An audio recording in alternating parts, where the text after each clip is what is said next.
Okay, तो ये आपका चैप्टर है, चैप्टर नंबर 7 से इसका लिंक है। चैप्टर नंबर 7 जो हमारा पैथोजेनेसिस है, और इसको हमने थोड़ा बहुत पढ़ना भी शुरू किया था। तो यहाँ से कुछ चीज़ें जो हमने करनी है, तो आई थॉट कि एक इस तरह वीडियो बन जाए ताकि आप साथ साथ देख भी लें। तो सबसे पहली चीज़ के इंट्रोडक्शन है इसमें। What is pathology? पैथोलॉजी क्या होती है? It is a study of diseases. फिर इटियोलॉजी क्या होती है? किसी भी डिज़ीज़ की इटियोलॉजी जानने का मतलब है कि उसकी कॉज ऑफ डिज़ीज़ जानना, वजह जानना कि डिज़ीज़ की क्या किस तरह हुई, ये क्यों हुई। इस चीज़ को आप कहते हो इटियोलॉजी। पैथोजेनेसिस होती है कि हाउ डिज़ीज़ डेवलप्स। जिस तरह हमने पढ़ा है कि एक पर्सन है, वो सड़क पे गिर जाता है, उसको चोट लगती है, और उसके बाद उसको अगर वो टेटनस का इंजेक्शन ना ले तो उसको टेटनस हो जाता है। तो how tetanus occurs, how the mode of what is the mode of action of that tetanus toxin. इस चीज़ को आप कहते हैं pathogenesis, the whole process of developing an infection. उसके बाद next one is infection. What is an infection? Infection is when a microbe invade our body and colonises in our body. इसको हम कहते हैं इन्फेक्शन, कि जब वो बॉडी में एंटर होता है, वहाँ कॉलोनाइज करता है। कॉलोनाइज करने का मतलब है कि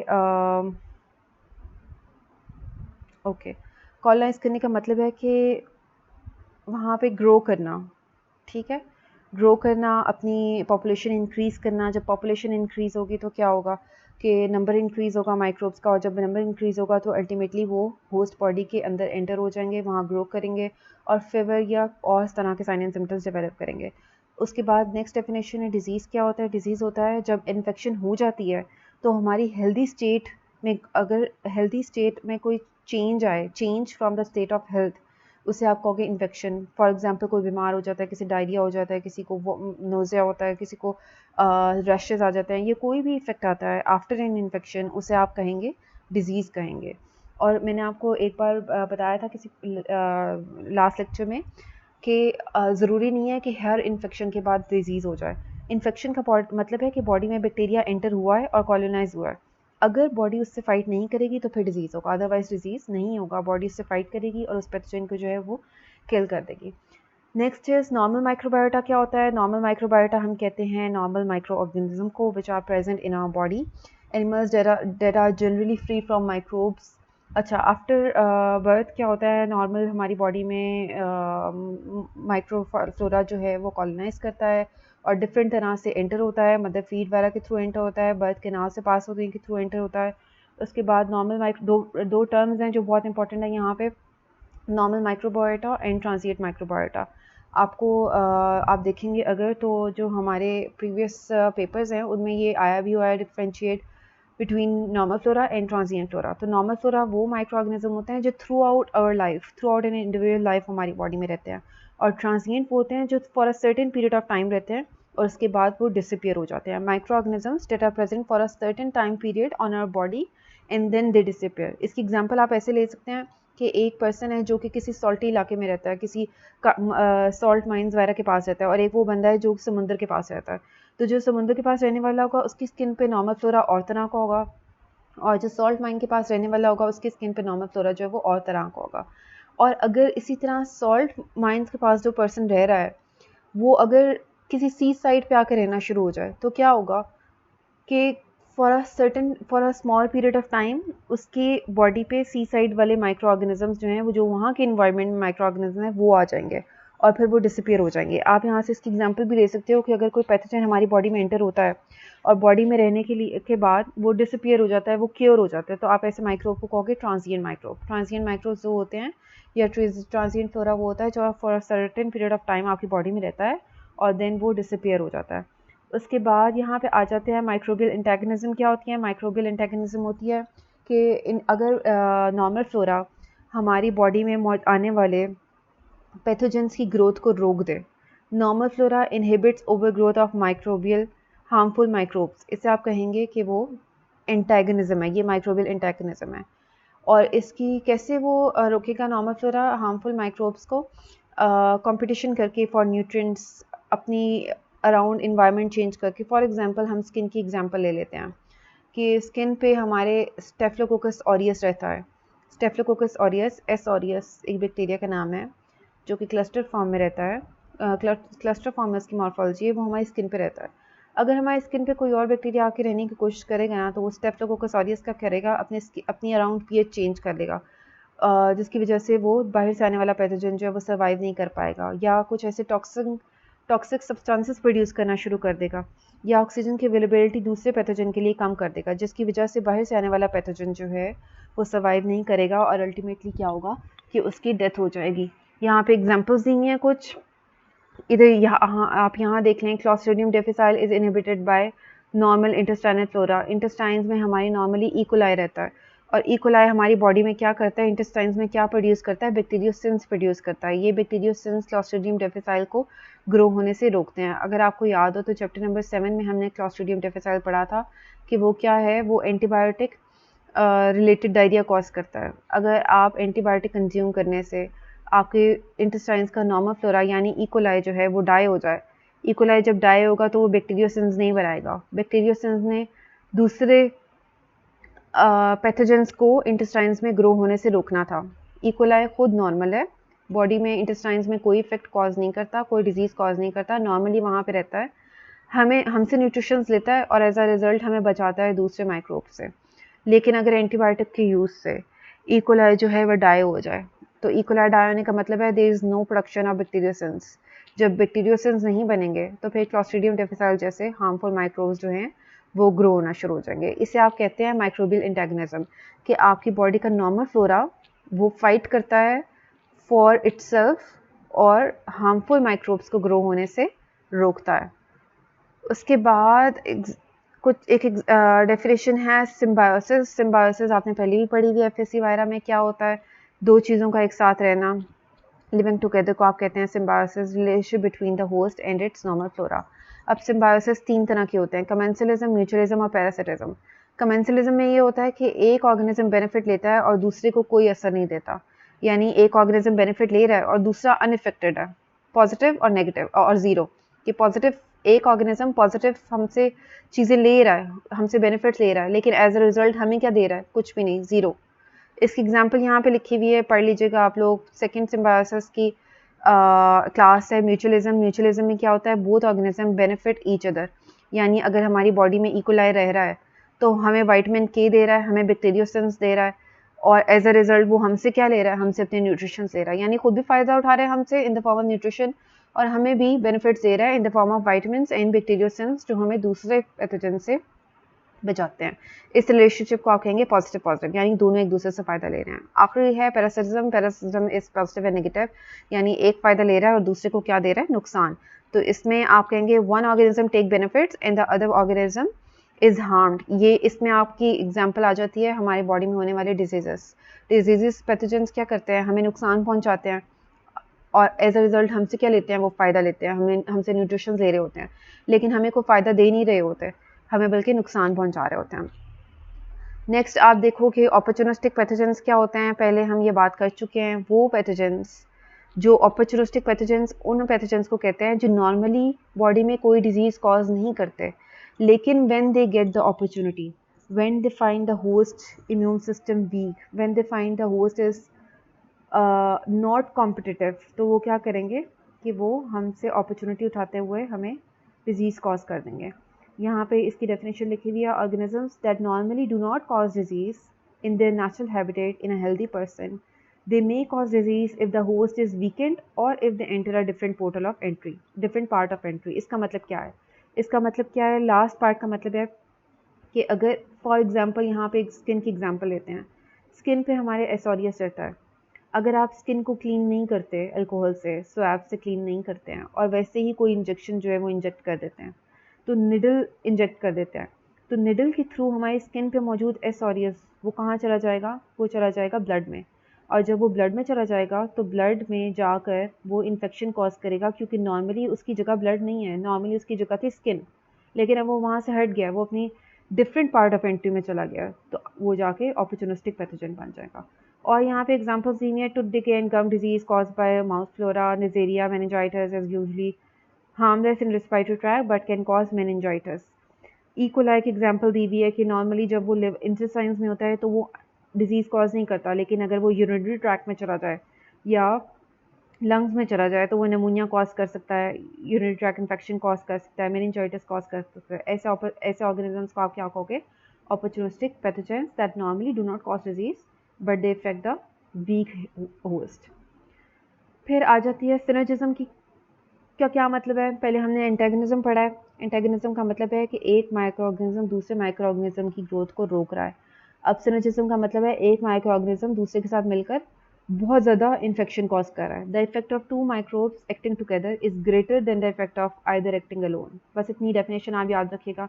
नीचे एग्जाम्पल दिए हुए हैं। डेफिनेशन सिंपल यही है कि दो माइक्रो ऑर्गेनिज्म मिलकर ज़्यादा सीरियस इन्फेक्शन कॉज करते हैं एज़ कम्पेयर टू दैट कि अगर वो अलग अलग, यानी दो लोग हैं, दोनों लोगों को अलग अलग कोई डिजीज़ हुआ हुआ है, उन दोनों की अलग अलग कंडीशन और होगी।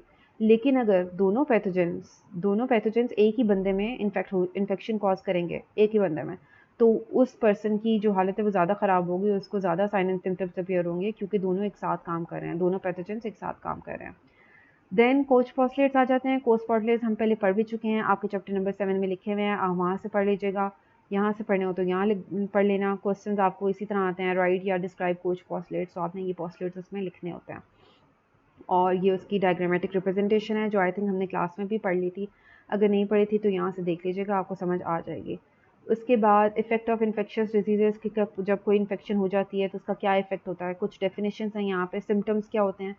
सिम्टम्स सब्जेक्टिव फीलिंग्स होती हैं जो देखने वाले को नज़र नहीं आ रहे होते। जैसे पेन किसी को नज़र नहीं आ रही होती, मैलियस यानी थकावट किसी को नज़र नहीं आ रही होती, तो ऐसी चीज़ों को आप कहते हैं सिम्टम्स। और साइंस क्या होती हैं? साइंस वो चीज़ें होती हैं जो मेजरेबल होती हैं, जो नज़र आ रही होती हैं। जैसे फीवर मेजरेबल है, आप उसे मेजर कर सकते हो। रेडनेस नज़र आ रही होती है, स्वेलिंग नज़र आ रही है, पैरालिसिस नज़र आ रही होती है। वो चीज़ें जो ऑब्जेक्टिव टाइप की हों या जो मेजरेबल हो उन्हें हम साइंस कहते हैं, और जो ना मेजर हो सके उन्हें आप कहते हो सिम्टम्स। यानी पेन को आप किस तरह मेजर नहीं कर सकते। उसके बाद सिंड्रोम क्या होता है? सिंड्रोम होता है ग्रुप ऑफ यानी collection of sine and symptoms को आप कहते हो सिंड्रोम। यानी सिंड्रोम कोई बीमारी का नाम नहीं है। सिंड्रोम मुख्तलिफ तरह की चीज़ों को कहते हैं सिंड्रोम। साइन एंड सिम्टम्स के कलेक्शन को, उसके ग्रुप को कहते हैं सिंड्रोम। जैसे एड्स में, एड्स के नाम के साथ सिंड्रोम क्यों लगा हुआ है? क्योंकि कोई एक ख़ास बीमारी नहीं है, इसका कोई एक ख़ास इफेक्ट नहीं है। जैसे ट्यूबरक्लोसिस में क्या होता है? कफ आती है, ठीक है। चिकन पॉक्स में क्या होता है? स्किन पे रैशेज निकलते हैं या स्किन पे ब्रिस्टल्स और दाने निकल जाते हैं। डायरिया में क्या होता है? लूज मोशंस आते हैं, ठीक है। तो ये एक स्पेसिफिक चीज़ है ना। लेकिन एड्स में क्या होता है? कोई भी स्पेसिफिक टाइप नहीं है। ट्यूबरक्लोसिस की खांसी सुन के आप कह सकते हो कि टीबी है, लेकिन क्योंकि स्पेसिफिक है। लेकिन एड्स में ऐसा कुछ नहीं होता। ये मुख्तलिफ साइन एंड सिम्टम्स का एक मजमुआ होता है, एक कलेक्शन होती है, जिसकी वजह से हमने इसके नाम के साथ लगा दिया है सिंड्रोम। उसके बाद है इन्फेक्शियस डिजीज़ की क्लासिफिकेशन करना। कितनी तरह की होती हैं ये आपने बुक में पढ़ लिया हुआ है। कम्युनिकेबल डिजीज़ होती हैं जो एक से दूसरे को पास हो जाएं, उसकी यहाँ पे एग्जांपल्स दी हुई हैं। कॉन्टेजियस होती हैं जो ईजिली स्प्रेड हो जाएं फ्रॉम वन टू अनदर, जिसकी यहाँ पे एग्जांपल दी हुई हैं।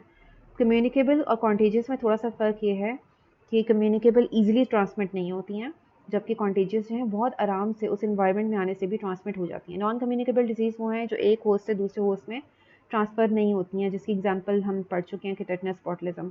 उसी को होगा botulism. Botulism is a type of food infection, और बॉटलिज्म उसी को होगा जो पर्सन जो है जिसने वो खाना खाया होगा। Okay.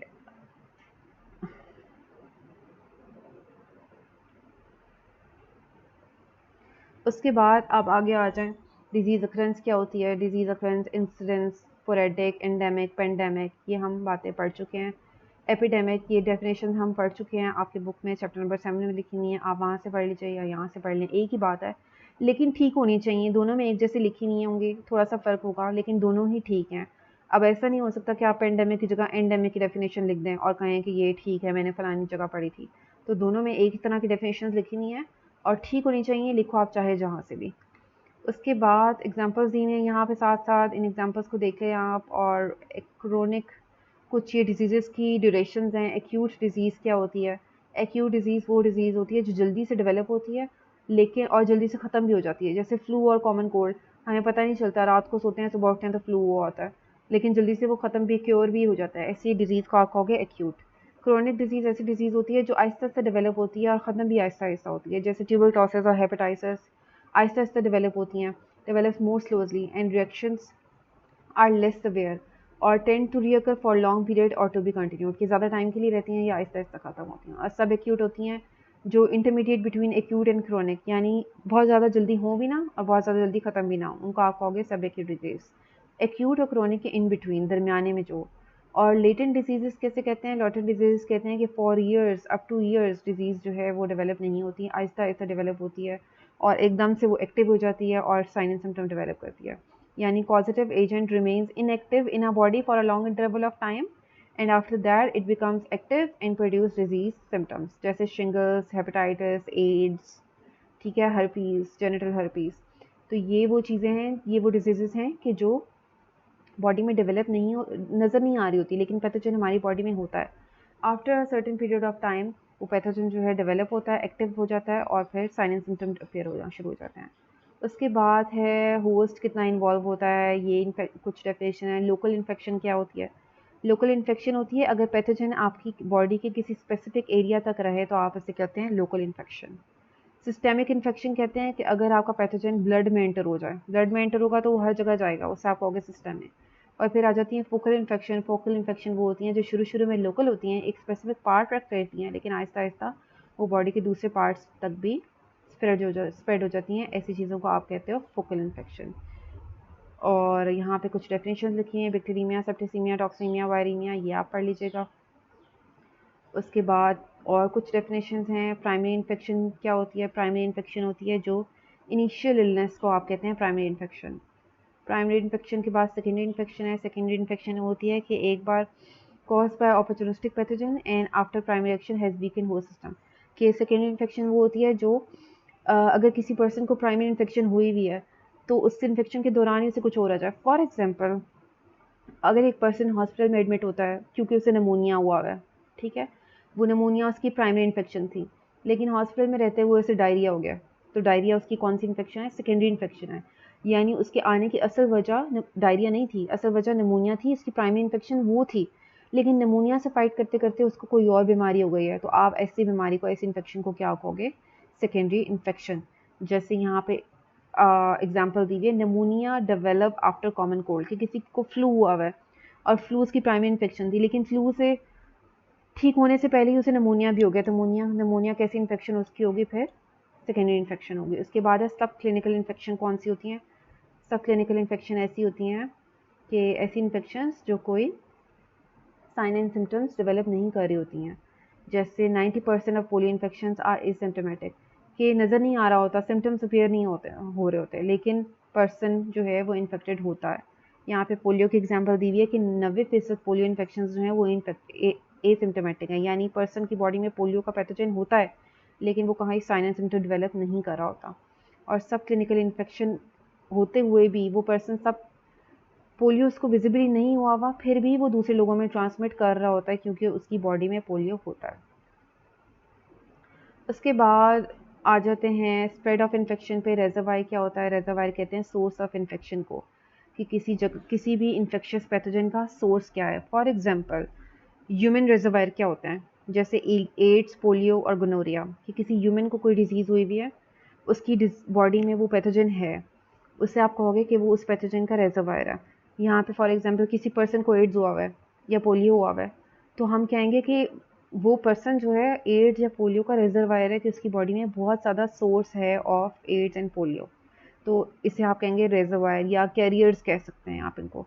Infected individual who may और may not present disease and carriers are infected individual without sign and symptoms of a disease. यहाँ पे दो तरह की डेफिनेशन लिखी हुई हैं। आई होप कि आपको समझ आ गई होगी रिजर्वायर किसे कहते हैं। फिर होता है रिजर्वायर तीन तरह के होते हैं। होस्ट रिजर्वायर तीन तरह के होते हैं, एनिमल, ह्यूमन रिजर्वायर और non living reservoir. Human reservoir की एग्जांपल हम पढ़ चुके हैं। एनिमल रिजर्वायर क्या होते हैं? एनिमल रिजर्वायर होते हैं कि अगर किसी एनिमल में वो पैथोजन है और वो ट्रांसमिट हो जाए टू ह्यूमन, जैसे रेबीज़ और एंथ्रेक्स, ये दोनों जो हैं, लाइम डिजीज़, ये दोनों तीनों जो हैं, इनका सोर्स, इनके पैथोजेंस का सोर्स कौन है? एनिमल। इनके पैथोजेंस का सोर्स जो है वो एनिमल है, और अगर एनिमल से वो ट्रांसमिट हो जाए ह्यूमन पे, तो रिजर्वायर कौन है? एनिमल हैं, लेकिन एनिमल से वो ह्यूमन में ट्रांसफर हो सकता है। तो रिजर्वायर की हम टाइप्स पढ़ रहे हैं यहाँ पे, ह्यूमन रिजर्वायर, एनिमल रिजर्वायर, यानी एनिमल्स में भी बहुत तरह के पैथोजेंस होते हैं जो उसका रिजर्वायर होते हैं, जैसे कैट स्क्रैच डिजीज़ का रिजर्वायर स्पेसिफिकली कैट है। और तीसरी तरह का रिजर्वायर होता है नॉन लिविंग रिजर्वायर, जैसे सॉइल और वाटर।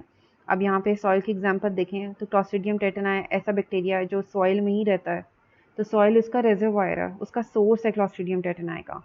फिर विब्रियो कॉलरा का जो पैथोजन है साल्मोनेला टाइफी का, वो पानी में होता है, तो पानी जो है वो कॉलरा और टाइफॉइड के पैथोजेंस यानी साल्मोनेला टाइफी और विब्रियो कॉलरा का सोर्स है, यानी नॉन लिविंग रेजर्वायर। आपने याद रखना है कि रेजर्वायर्स जो हैं वो 3 तरह के होते हैं, human reservoir, animal reservoir, non living reservoir, ठीक है। और उसके आगे एग्जांपल्स भी, बाकी जो है इसके सेकंड पार्ट में देखते हैं चीज़ें।